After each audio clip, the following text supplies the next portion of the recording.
అస్సలాము అలైకుం వరహమతుల్లాహి వబర్కాతుహు బిస్మిల్లాహిర్ రహమానిర్ రహీం.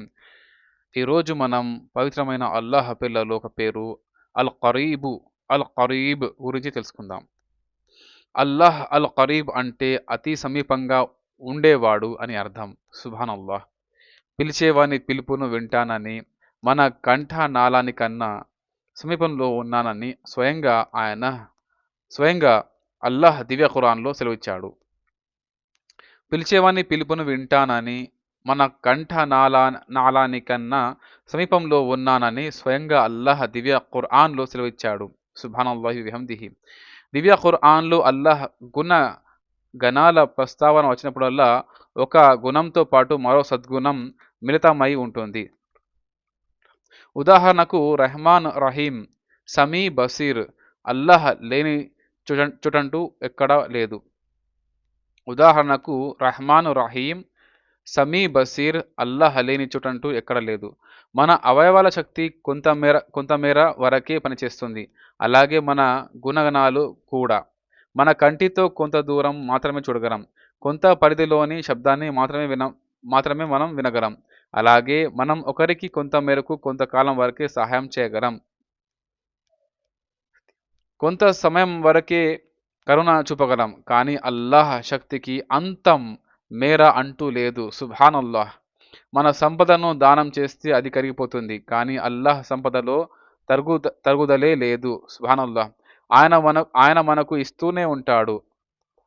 పుట్టినప్పటి నుండి గిట్టే వరకు మనల్ని అన్ని విధాలా పోషిస్తూనే ఉన్నాడు. సుబ్హానల్లాహ్.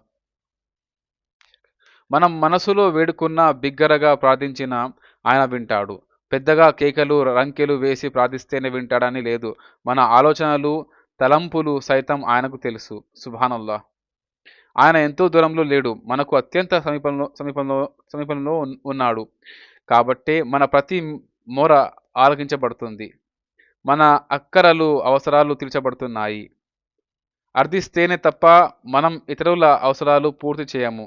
అల్లాహను అర్థించకపోయినా, ప్రార్థించకున్నా ఆయన మన అవసరాలన్నింటినీ పూర్తి పూర్తి చేస్తున్నాడు. సుబ్హానల్లాహ్. దీన్ని బట్టి ఆయన ఎంతటి కరుణా కరుణ కరుణానుగ్రహాలు కలవాడో మనకు తెలుస్తుంది. ఈ ప్రపంచం, ఇందులో ఉన్న సమస్తము అల్లాహదే. సుబ్హానల్లాహ్.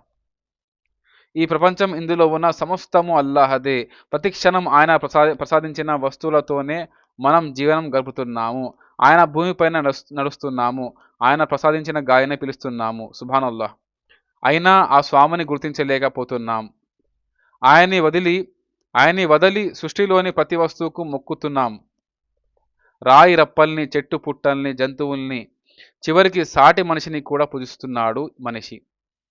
కానీ తన సృష్టికర్తను మాత్రం మర్చిపోయాడు. ఇది ఎంతో ఘోరం నేరం. తమ కళ్ళ ముందు తమ సంతానం తమ్ము కాదని వేరొకరిని నాన్న అని లేక అమ్మ అని పిలవటం, వారిని సేవించడం ఏ తల్లిదండ్రికి మింగుడు పడుతుంది? ఏ తల్లిదండ్రికి తల్లిదండ్రికి మింగుడు పడుతుంది? కానీ పెంచిన తల్లిదండ్రులని కాదని వేరొకరి పరిచర్యలు చేయటంలో విఘ్నత లేదు. అలాగే మనల్ని